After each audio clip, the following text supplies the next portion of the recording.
Mtazamaji wa Dar es Salaam Tanzania TV, tupo katika kijiji cha Kashinga, kata ya Nyakisasa, wilayani Ngara, mkoani Kagera, ambapo ni mwendelezo wa mikutano ya mkuu wa wilaya, ambapo lengo kubwa ni kusikiliza na kutatua kero mbalimbali za wananchi, ambapo baadhi ya wananchi amewaomba kushirikiana na swala zima la ulinzi na usalama. Sikilizeni ninyi wananchi, mna changamoto gani? Mna kero zipi?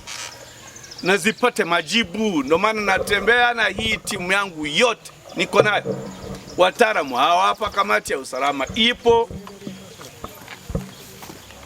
Ukiuliza ishu ya maji, mtaalamu yupo, barabara yupo, umeme yupo, daktari yupo, elimu wapo, mapato huyo hapo, biashara, mambo yote. Timu yangu iko furu, imekamilika. Kama sikosei, ingekuwa timu fulani hizo zinazoshiriki kwenye ligi kuu, si Simba, si Yanga, sio wananchi. Ndio. Wananchi oye. Sasa hapa siwaelewi. Yanga wote mko kimya. Simba mko kimya. Ni nini? Timu yenu ni Prison? JKT nafikiri. Kagera Sugar. Ilishashuka daraja, yuko nyuma sana. Kwa inapanda. Kama tunaelewana? Hii timu imekamilika. Kwa hiyo tumekuja kuwasikilizeni ninyi zaidi kero zenu.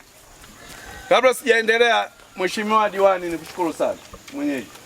Baba, kazi unaijua kweli kweli. Na mnajua kuchagua huyu mzee wangu. Yuko smart kweli kweli. Mheshimiwa Diwani oye. Safi sana. Ulinzi na usalama wa mipaka yetu na sisi wenyewe, kwa maana ya kijiji chetu, kata yetu na mtu mmoja mmoja. Swala hili tunaliongea sana.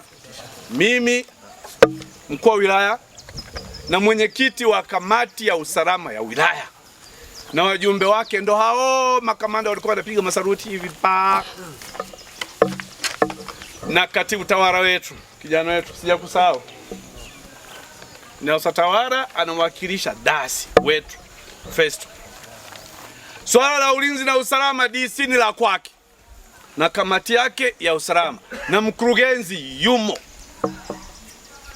na anayetu support. Kwa mfano hizi movement zote hizi mkurugenzi anakilia, weka mafuta, fanya hivi, utawala wote mkurugenzi.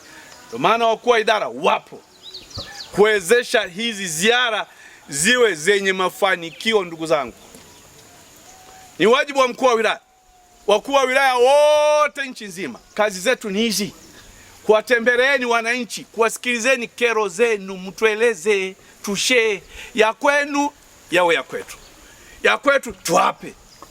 Ndo nchi yenye utawala bora inaenda hivyo, good governance na utawala wa sheria. Kwa maana yule pale kijana wetu, mwanasheria wetu wa halmashauri, kuna changamoto za kisheria, yupo anawasikiliza, anatoa maelekezo, guidance, vitu kama hivyo.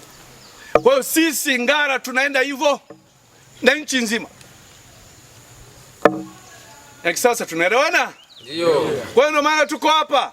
Swala la ulinzi na usalama hilo halina choice, halina option, ni la kwetu, tunalibeba wote. Mimi DC, mwenyekiti wa kamati ya usalama, na ninyi wananchi, kuhakikisha mipaka yetu iko salama. Ngara mnajua jamani, tuko mpakani, tuna Burundi, tuna Rwanda. Tuna mipaka mikubwa rasmi mitatu. Tuna Murusagamba, tuna Kabanga na Rusumo. Hapa katikati jamani pako wazi. Jenzetu anaingia tu. Si ndio hivyo? Tuna viteule vya jeshi la wananchi Tanzania. Murusagamba kipo, Bugarama kipo, Mgoma kipo, Rusumo, Kasange pale juu pale mafiga matatu, na K9 helikopta yao, makao makuu ya hivi viteule. Tunalindwa wananchi, tunalindwa vizuri mno, ndio maana tuko salama. Hakuna adui anayeweza akachezea mipaka ya nchi yetu, hayupo. Tuko salama. Ninyi kazi yenu wananchi ni kushirikiana na hivi vyombo vya usalama vilivyoko mpakani. Jeshi la wananchi, polisi, uhamiaji, magereza, iwe TAKUKURU, wote tunafanya kazi moja. Japo kila chombo cha usalama kina majukumu yake specifically, na haya majukumu yako kikatiba. Usituone hivi mkafikiri hatuna kazi, tuna kazi. Wengi walikuwa wanafikiri jamani, hivi kazi hasa ya wanajeshi nini? Ilipotokea vita ya Kagera 78 79 ndio walisema jamani, sasa kuanzia leo wanajeshi saruti wote. Adui alikung'utwa, alipigwa, tukaweka historia kwa kuwa nchi ya kwanza kupigana na nchi nyingine. Rais wake akakimbia nchi. Wapi kwingine? Ni Marekani sasa hivi inafanya hivyo. Tanzania tukaweka record in Africa. Kwa hiyo msije mkafikiri hivi vyombo vya usalama hawana kazi. Hamna kazi. Mtasema hawana kazi kwa sababu hajatokea. Yakitokea hata yule utakuwa unampigia saluti. Hawa ndio wanaotufanya tuwe salama muda wote. Kazi yetu ni kufanya shughuli za kiuchumi bila shida. Wewe lima, fanya biashara, fanya shughuli yoyote halali. Vyombo vya usalama vipo vinawalindeni. Ndio kazi yake hawa. Sasa tunakuja na hilo wazo, kwanza kuwapa elimu kidogo. Tuondoe hayo mawazo kwamba hivi kazi yao ni nini hasa hawa. Kazi yetu ndio hiyo. Nasema kazi yetu kwa sababu na mimi ni kadri wa jeshi, ni mwanajeshi. Sijastaafu. Sema mkasema huyu alistaafu mwaka gani? Bado. Niko kazini. Ni staafu kwa nini? Bado niko kazini. Na yajua haya. Leo nikimaliza ukuu wa wilaya hapa narudi wapi? Kufunga buti. Ule tunaita full battle order. Mavibuyu, mamestini, mazagazaga. Kiniona unaweza kanikimbia. Huyu ndo aliyekuwa DC wetu huyu. Sio, mnanielewa? Na kwa mwingine hamna ndevu, hamna ni smart. Na kwa kijana dogo. Sasa kule. Sasa hivi nazeeka na mara vitambi nini? Kule hamna vitambi. Kashinga oye! Tupo hapa kwa ajili ya kuwaeleza hayo. Ulinzi na usalama sio vyombo vya usalama tu. Kila mwananchi na ninyi ni sehemu ya ulinzi na usalama. Ndio sera ya nchi yetu kuhusu ulinzi na usalama. Mimi DC Kahabi leo niko Ngara. Kesho sitakuwepo. Ninyi wananchi ni wakudumu hapa Ngara. Uongo kweli? Kweli. Lakini pia hapo baadhi ya wananchi wametoa kero walizonazo, ambapo amezungumzia idara mbalimbali. Chumba cha darasa hadi sasa hivi hilo boma limekamilika, halijakamilika kwa pesa ya serikali. Ombi tulikuwa tunaomba tupate pesa ya kusaidia kumaliza hilo boma, kwa sababu tunapotaka kuanza boma jingine wananchi wanatupa maswali mengi. Kwa nini hili boma halijaisha, jingine ndio litaisha? Lakini la pili, wazazi tumehimizwa kuchangia watoto chakula. Ni ahidi mbele yako mkuu wa wilaya, tutafanya hivyo kwa kata ya Nyakisasa. Lakini tuna changamoto ya walimu shule za msingi kijiji cha Nyamahwa, hasa shule ya msingi Kigoi. Walimu ni wachache sana. Lakini la mwisho, Mheshimiwa Mkuu, kuna mtaalamu wa uhifadhi mali asili amesema katika maelezo yake kwamba kuna kupanda miti rafiki kwenye vyanzo vya maji.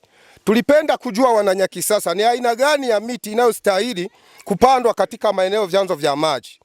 Na la nyongeza, hivi zao la kahawa ni mti rafiki, unaweza kupandwa katika vyanzo vya maji? Ni kutokana na juhudi mbalimbali za idara kutoka halmashauri na wakuu wa vitengo wameweza kujibu baadhi ya kero. Lakini pia tuna miti ya kigeni, na kwa mazingira yetu tunatamani watu wapande miti ya asili kwenye vyanzo vya maji, kwa sababu ni rahisi kupatikana, lakini pia ni miti ambayo tumeizoea, tuna uwezo wa kuihudumia kirahisi. Ukifika ofisini kwetu tutaweza kukuelekeza miti ya kigeni, lakini kwa leo nitaomba niwatajie miti ya asili ya kupanda kwenye vyanzo vya maji ili tuendelee kuvitunza. Miti hiyo ya asili au miti yote ambayo inahifadhi vyanzo vya maji ni miti ambayo ina mizizi ya kuweza kutusaidia kuchuja maji. Yanatoka maeneo mbalimbali kwa sababu vyanzo vya maji viko kwenye mabonde. Kwa hiyo ile miti mizizi yake inatusaidia kuchuja uchafu wote unaotoka huko usiingie kwenye vyanzo vyetu vya maji. Nashauri kwa mazingira yetu miti ya asili tupande mirumba, ficus. Tupande ficus au mirumba, tupande mianzi. Kwenye mazingira yetu nimeuliza wenyeji, kuna mahali kuna mianzi. Tupande mianzi. Mianzi hata ikitokea bahati mbaya ukavunjika ni mwepesi kuchipua. Tupande mianzi, tupande matete. Spishi za miti ziko za aina nyingi, lakini nitatamani tutumie zile ambazo zinapatikana kwenye mazingira yetu kwa sababu maji ni uhai. Sawa ndugu zangu? Huku kwetu kwenye uhifadhi tunasema tumerithishwa tuwarithishe. Naomba wananchi wote tuiseme hii sentensi, tumerithishwa tuwarithishe. Sisi tumezaliwa tumekuta kuna vyanzo vya maji vizuri kabisa, lakini sasa hivi tumeviharibu, vingine hadi vimepotea. Na shauri kwa miti hii ambayo nimeitaja tupande kwa wingi, lakini kwa kuzingatia mita 60. Tuzingatie mita 60 kwenye chanzo cha maji, lile eneo lote linalozunguka maji. Kulia mita 30, kushoto mita 30. Tupande hayo mazingira, ndio shughuli zetu zingine za kibinadamu ziendelee. Kama ni kilimo kiendelee, kama ni vitu vingine mnafanya, tuzingatie mita 60. Hayo mazingira mengine yote tupande miti ambayo itahifadhi vyanzo vyetu vya maji kwa ajili yetu sisi tuliopo sasa na kwa ajili ya vizazi vyetu vijavyo. Kigeni tunazo trichilia. Sisi tunafanya kazi na tunayo kama serikali za mitaa na serikali kuu. Tuna watu wa TFS. Tuna vitalu vyetu pale mjini vipo. Ukitaka miti ya kigeni utaipata. Tunazo trichilia ambazo ni miti maji, inaitwa miti maji. Lakini tunayo mikangazi. Ukitaka miti ya kigeni utaipata. Lakini nashauri vyanzo vyetu vya maji tupande miti yetu ya asili kwa sababu haitatusumbua, sio migeni, hii ni ya mazingira haya. Yangu hapa na Mheshimiwa Diwani. Na kama alivyosema Mheshimiwa Diwani na ndugu yangu hapa kwamba tuna mradi wa maji Kigoi. Ule mradi wa maji Kigoi wakiomba kwamba maji yasogezwe kufika kwenye shule ya msingi Chamabari. Mimi ndugu wananchi, ambacho naweza kuwaomba kwanza tukamilishe ule mradi wa maji Kigoi, utoe maji. Ukishatoa maji then tutakaa na Mheshimiwa Diwani kama alivyosema watu ni chini ya kilomita 3, tutaona tunafanyaje tuweze kusogeza maji mpaka shuleni. Kwa hiyo hilo kwa sababu ni karibu, naamini na Mheshimiwa mkuu wa wilaya alishatupa maelekezo hayo na ni jambo tunalifanyia kazi. Kwa hiyo naamini halitatushinda Mheshimiwa Diwani. Na Mheshimiwa Diwani ni mtu tunawasiliana naye kwa karibu. Kwa hiyo tukikamilisha ule mradi wetu wa Kigoi, Mheshimiwa Diwani, naomba tuendelee kuwasiliana kama tunavyowasiliana, tuhakikishe kwamba maji yanafika kwenye shule ya msingi Chamabari. Lingine lilikuwa ni kutoka Nyamawa kwamba kuna baadhi ya vitongoji vitatu havina huduma ya maji. Ndugu wananchi, kama nilivyosema awali kwamba sasa hivi tuko 70%, 74, tunatakiwa kwenda mpaka 90%. Na hii tumepewa na ilani ya Chama cha Mapinduzi kwamba ifikapo 2030 upatikanaji wa maji vijijini iwe imefika 90%. Kwa hiyo kuna maeneo ambayo yana maji, kuna vitongoji havina huduma, lakini Ngara hii mnayoiona hapa Ngarau Kashinga tuna mradi wa maji ya bomba. Kuna kata ambazo ni ndani ya Ngara hii hawajui mradi wa maji ya bomba. Kwa mfano wenzetu wa Keza pale. Tuna Bukiriro. Kwa hiyo hizo zote, hao wote ni wananchi wa rais wetu Dr. Samia Suluhu Hassan.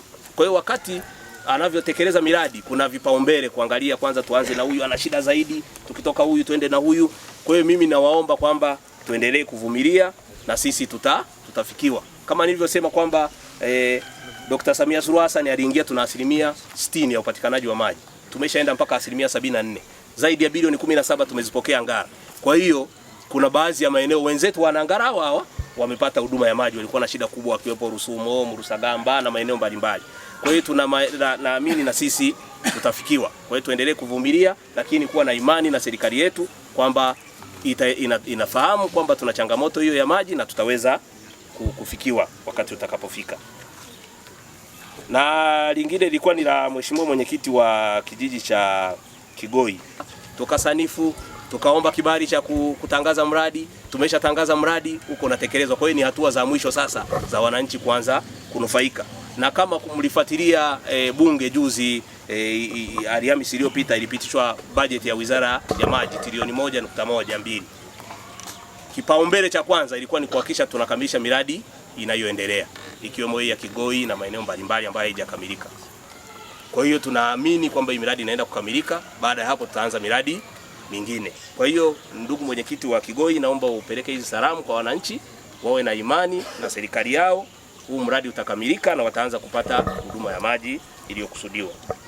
Lakini la mwisho ni la mheshimiwa diwani, aliulizia Chamabare na sekondari ya Nyakisasa. Ya Chamabare nimeshaizungumzia. Sasa sekondari ya Nyakisasa kama nilivyoeleza mwanzoni kwenye utangulizi kwamba tuna mradi mkubwa ambao tumesha sanifu unaitwa Kashinga Kumugamba. Huo mradi na nilieleza kwamba utapeleka maji hadi hiyo Nyakisasa sekondari, tuna kule Chambare shule ya msingi na maeneo ya taasisi mbalimbali. Mheshimiwa diwani, huo mradi usanifu wake umekamilika, ni zaidi ya bilioni 4 inatakiwa kutekeleza huo mradi. Kwa hiyo unaweza kaona ni namna gani miradi ya maji ina gharama kubwa. Hata hicho kisima alichosema kwamba kwa kuanzia kama tuweze kuchimba kisima. Kisima na miundombinu yake sio chini ya milioni 60. Kwa hiyo hilo la kuchimba kisima nalo nimelichukua, lakini pia mfahamu kwamba tuna huo mradi mkubwa umeshafika hatua za juu. Kwa hiyo kazi yetu RUWASA ni kufuatilia kule makao makuu ili ule mradi upate kibali uanze kutekelezwa, wananchi wa Kashinga na Kumugamba waweze kupata huduma ya maji.